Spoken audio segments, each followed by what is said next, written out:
from the All Indiana Podcast Network. It's time for real conversation about the real issues that affect our communities. Poverty, education, equality, and more. This is Real Talk. Real Talk with Reverend Charles Harrison. Welcome to Real Talk on the All Indiana Podcast Network. And I'm Reverend Charles Harrison. And on this episode, we're going to talk about, does Indianapolis now have a police officer shortage? Let's talk about that today. This season, Instacart has your back to school. As in, they've got your back to school lunch favorites, like snack packs and fresh fruit. And they've got your back to school supplies, like backpacks, binders, and pencils. And they've got your back when your kid casually tells you they have a huge school project due tomorrow. Let's face it, we were all that kid. So first call your parents to say I'm sorry, and then download the Instacart app to get delivery in as fast as 30 minutes all school year long. Get a $0 delivery fee for your first 3 orders while supplies last. Minimum $10 per order. Additional terms apply. Are you struggling to close deals? Cold outreach is wasting the time of both the buyer and seller at every stage, especially when sellers are using shallow and outdated data. Your organization can overcome these challenges with technology that translates comprehensive, high-quality buyer data into real-time insights. These deeper insights empower sales reps and teams to adopt the habits of top performers, which leads to better outcomes, like more pipeline, higher win rates, and larger deals. We call this deep sales. And we've built the first deep sales platform with the next generation of LinkedIn Sales Navigator. Right now, you can try LinkedIn Sales Navigator and get a 60-day free trial at linkedin.com/trial. That's linkedin.com/trial for a 60-day free trial. Let LinkedIn Sales Navigator help you sell like a superstar today. Just go to linkedin.com/trial and get started. Welcome to Real Talk on the All Indiana Podcast Network. And I am Reverend Charles Harrison. And it is so good to be with you on this day on my weekly podcast that I do. And I tried to stay up to current events and talk about things that are happening in Indianapolis and sometimes across central Indiana or across the nation. And today I want to talk about a subject that, I've been really interested in, particularly over the last few days. IMPD Chief Bailey met with members of the City County Council as he proposed the 2025 IMPD budget. And there were some very interesting things that came out of that hearing that really caught my attention. I'm not for sure that I'm really surprised about what I heard, but certainly it got my attention because of the numbers that Chief Bailey gave. Chief Bailey informed the City County Council the other day that IMPD is under 1,400 officers, which is the lowest number in the history of IMPD. That got my attention. It really got my attention that Chief Bailey informed us that IMPD is now under 1,400 officers. He also said that IMPD really needs about 200 officers for the city the size of Indianapolis. He needs 2,000, officers for the city of Indianapolis. We're less than 1,400. But what we need is 2,000 officers. I began to think about that in terms of what we have seen happen since 2015. We have seen 9-10 years of the highest level of violence in the history of the city. Beginning in 2015, we have seen the highest level of violence in the history of the city. The surge really started about 2013. So from 2013 to now 2024, The city of Indianapolis has been on the surge prior to the numbers that we were seeing from 2000 to 2012, when the city averaged about 96 murders a year and about 115 homicides. We have had 4 consecutive years in this city, starting in 2000, where we have had over 200 homicides every year. We're now on pace, again for the 5th year in a row, for 200 plus homicides. The city is growing, expanding, but we don't have enough police to patrol this city. We're now under 1,400 officers, and we need 2,000 officers for a city this size.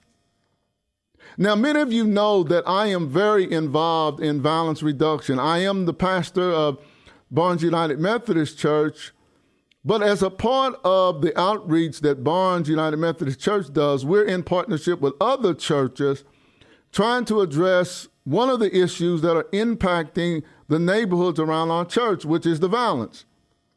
So several nights a week with members of my congregation, Barnes United Methodist Church, we spend an hour or so on the ground in hotspot areas around where my church is located.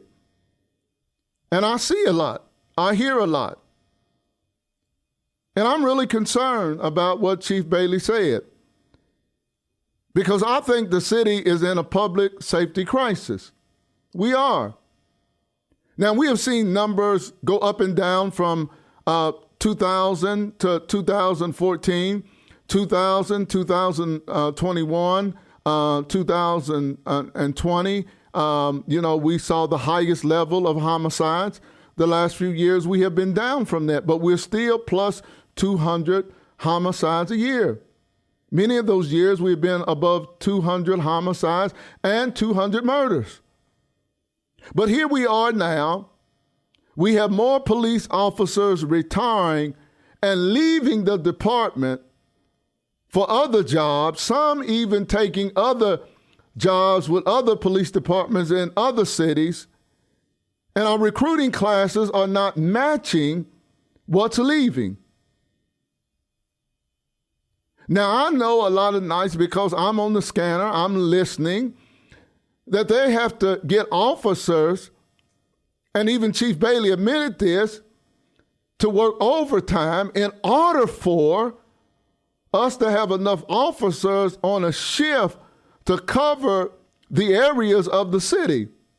There have been nights when we have had a shooting or a homicide or multiple shootings or multiple homicides in a district where there were no more available units in that district, so that if something else had happened, other officers from other districts would have had to come into that district, which would have took longer for them to have gotten there. This is concerning.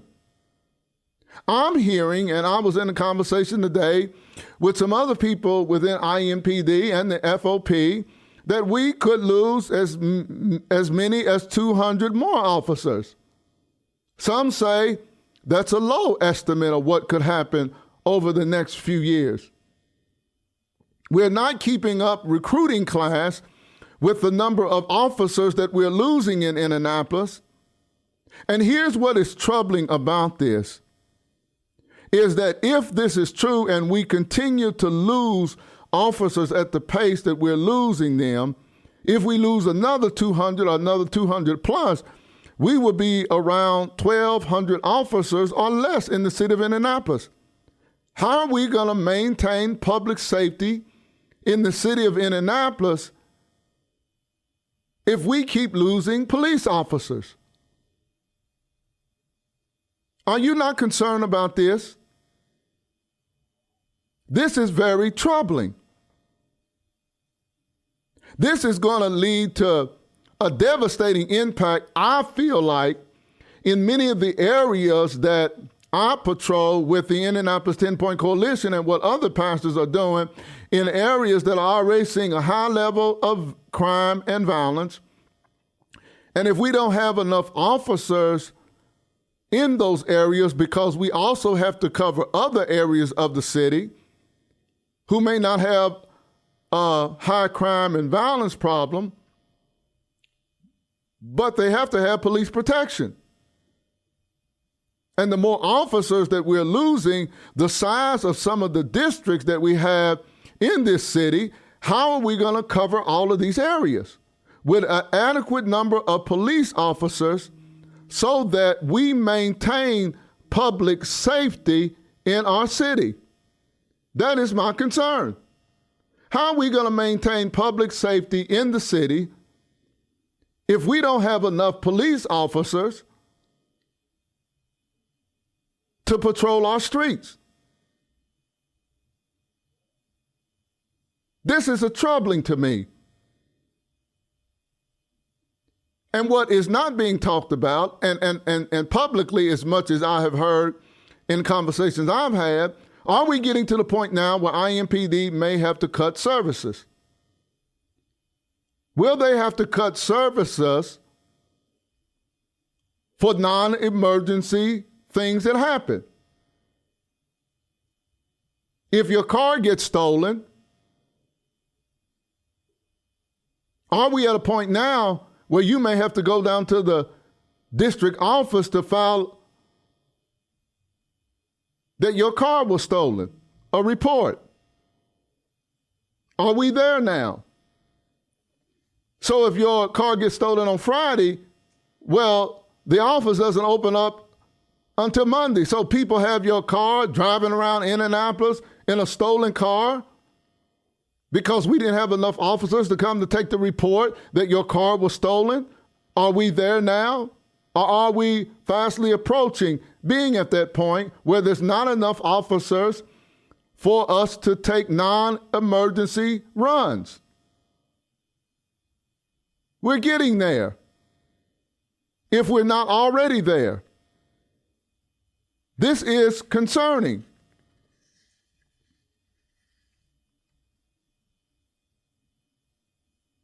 Well, how did this happen? How did we get to the point?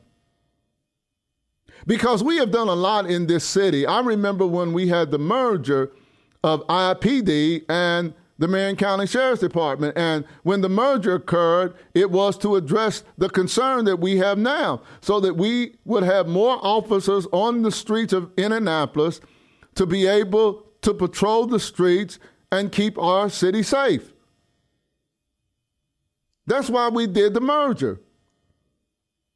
We took sheriff officers and IPD at the time and merged them to form IMPD.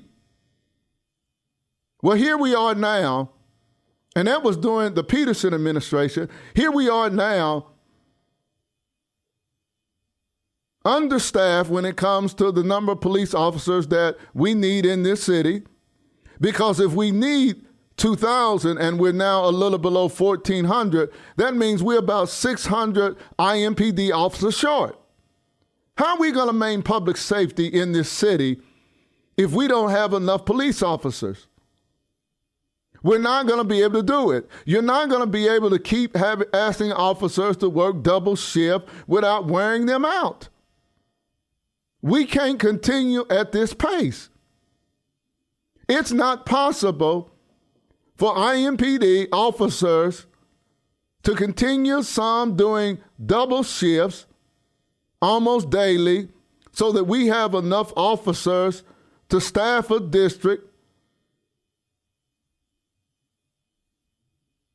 particularly at nighttime, when we deal with second and late shift, where we're asking people to work overtime in order to staff late shift. And if you know anything about the violence in the city, it gets busy at nighttime, and the later it gets, the busier it gets in this city. That is certainly concerning. And I'm wondering, how did we get to this place? I know that there was rumblings in the city after the riots. And after what had happened downtown during the riots, which occurred all over the country, but many of IMPD officers felt like that they were thrown under the bus by city officials about what happened downtown.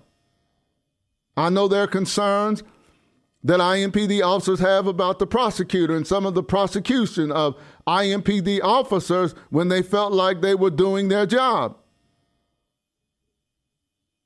I'm hearing that the morale within the department is very low. So we have low morale.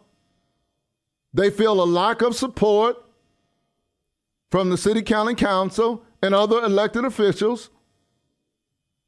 They no longer feel protected.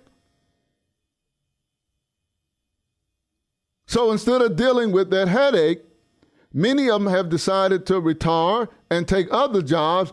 Others have taken other jobs with other police departments that are paying more money. I'm a state police chaplain. I'm a volunteer chaplain at District 52 here in Indianapolis. I know we're working hard with the state police to recruit officers too. We have upped the pay. Cities all across central Indiana and all across the country are having to up the pay because we have less people going into policing. Indianapolis, how are we going to maintain officers in this city if they don't feel supported? I am a moderate person. I am a black leader. I am a pastor of a church. I am the leader of an anti-violence group. We cannot do this without a strong and effective INPD and reducing the level of violence that we're seeing in this city.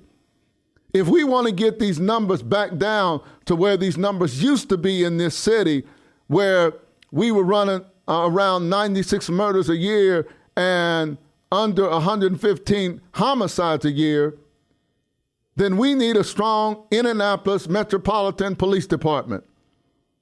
And we need them at the levels that they need to be at, which is 2,000 officers, in order to have an adequate number of officers to patrol and protect the residents of this city. Now, something needs to be done.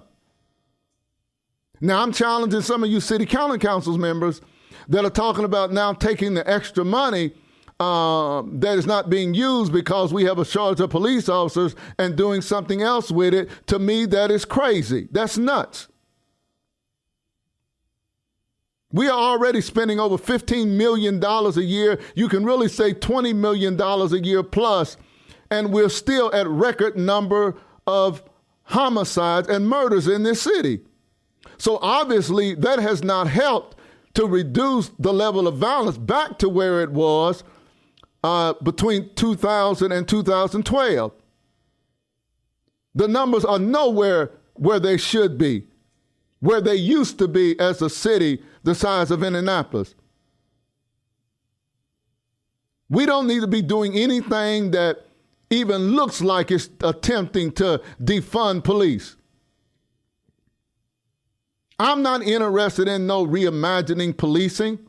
I want good policing in the neighborhood that I live in the neighborhood that I work in, and there needs to be a partnership between policing and neighborhood groups and grassroots organizations and anti-violence groups. But we need the police department functioning at the level they should be. No, this is unacceptable. That we have less than 1,400 IMPD officers patrolling a city of almost 1 million people? No. To all the officers of IMPD, I know you may not have heard it, but you're hearing it from me. And I know I represent a lot of leaders in this city, both clergy and community and residents of this city. We support you. You may not be hearing it, but we support you. And we're going to be advocates for you. This is unacceptable. I don't want you going to Carmel or Avon or Brownsburg or some other city in this state or around the nation because you don't feel appreciated and supported.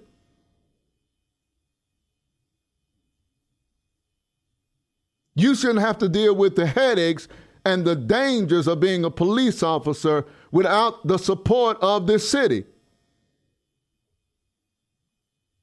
We cannot demonize all police officers because of the actions of some that may violate their oath of office. Let's deal with that without trying to demonize all police officers of the city.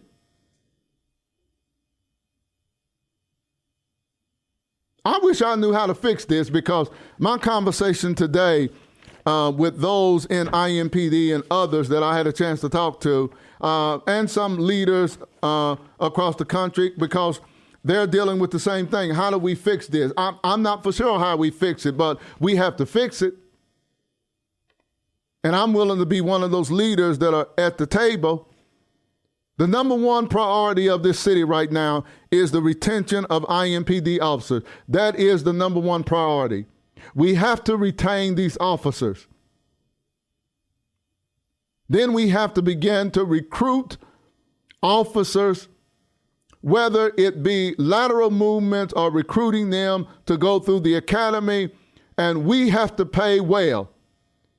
If we're going to get officers to come to Indianapolis, then we got to be able to pay them well and pay them at the level that other cities are paying police officers in order for us to raise the level of officers that we need in this city. We are getting very, very, very dangerously low in Indianapolis when it comes to the number of officers that we have in this city. It is alarming, and we're getting dangerously low. This has to be a priority. This needs to be talked about. It needs to be talked about by the TV stations. Residents, we need to raise this with our elected officials. Whatever it takes for us to fix this, we have to fix this. Because a year from now, we may be at 1,200 or less officers in this city. There's no way the size of this city that we can maintain public safety at the level of officers that we have now. We're not going to be able to provide the services that are needed for public safety in this city if we don't address the shortage of officers within IMPD. And let's stop playing politics with this. People's lives are at stake. The safety of our community is at stake. This needs the utmost attention from the city county council, from the mayor, from others, from leaders like myself, that we ought to be able to come together, meeting with Chief Bailey, the FOP, and others to come up with some solutions and fixes to this problem. And we need to let the officers who risk their lives every day that you are appreciated and supported. We don't take what you do for granted. We appreciate the sacrifices that you make daily. I'm thankful that there's enough officers that care enough about me and the residents of this city that you're willing to work 2 shifts to make sure that there's enough officers to cover this city. I greatly appreciate that, and I'm thankful that you love this city and you love people like me enough to make that sacrifice. And I know you're giving up something for doing that. Time with your family. Time for your own health, because you need time away from this job. I know what you see. I know what you deal with. I walk the streets of 10 Point. I know what's out there. I know what it looks like at a shooting scene or homicide scene. I know how chaotic it is. I know how stressful it is. I know it brings about trauma when you're out there looking at someone's been shot and killed, and you're dealing with families that are grieving. I know y'all deal with that almost every day. And I know you're trying not to take it home to your families. It's like me when I see it, when I'm at one of those scenes. I'm trying not to take it home with me. But I don't deal with it every day, constantly, like you men and women do of IMPD. So thank you. To Mayor Hogshead, to Bob Osley, the City County Council members, to leaders in the city like myself, we need to come up with a solution that addresses this issue.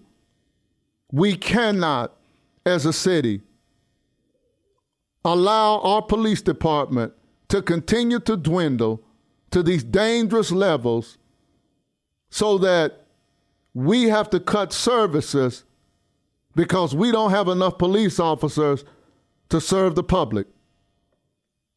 That is unacceptable. We cannot accept that as a city in Indianapolis. And I hope what you heard today from me will cause you to be more involved and active in trying to make a difference. Contact your council members. Use your social platforms to raise this concern and talk about the issue of the shortage of police officers in Indianapolis and our problem of retention of police officers who even come through the academy. Sometimes we don't keep them 2 or 3 years after they have graduated from the academy because of the low morale and their frustrations. We have to change that. They shouldn't feel unsupported. They shouldn't feel like that they're out there all by themselves and nobody cares. No. And if somebody or officer does something that's inappropriate, let's deal with that officer without trying to penalize the whole department. I think we can do that. We're in a crisis in Indianapolis. This is a crisis. 1,400 officers. Oh, no, less than 1,400 officers. And we need 2,000 to run this city. We were at 1,700 several years ago. Now we're below 1,400. It's going down. I'm hearing we may be at 1,200 or less in the next year or two. That's unacceptable. We have to turn this around. Thank you so much for listening to me on Real Talk with Rev Harrison. If you have not subscribed to this podcast on the All Indiana Podcast Network, I ask that you go there and subscribe to Real Talk. You can also retweet this on X today because I'm going live on X. I'm going to put it on my Facebook page, and I ask that you subscribe to it, to Real Talk, and support my podcast. I try to be real. I try to be upfront. I try not to be partisan. I try to speak the truth. I try not to let my own biases get in the way of what's right for the city, what's right for this country, what's right for families. I try to be that person. Now, if I'm not, you can correct me, but I'm trying. I'm trying not to lean one way, this way, or the other way. I'm trying to give it to you as I see it and what's really happening on the ground. So thank you so much for joining me today on Real Talk. This has been Reverend Charles Harrison, Senior Pastor of Barnes United Methodist Church, and I pray that you have a blessed and awesome day. This is Real Talk with Reverend Charles Harrison. Be sure to like and subscribe to this podcast. And be sure to check out other great podcasts on the All Indiana Podcast Network. Online now at allindianapodcast.com.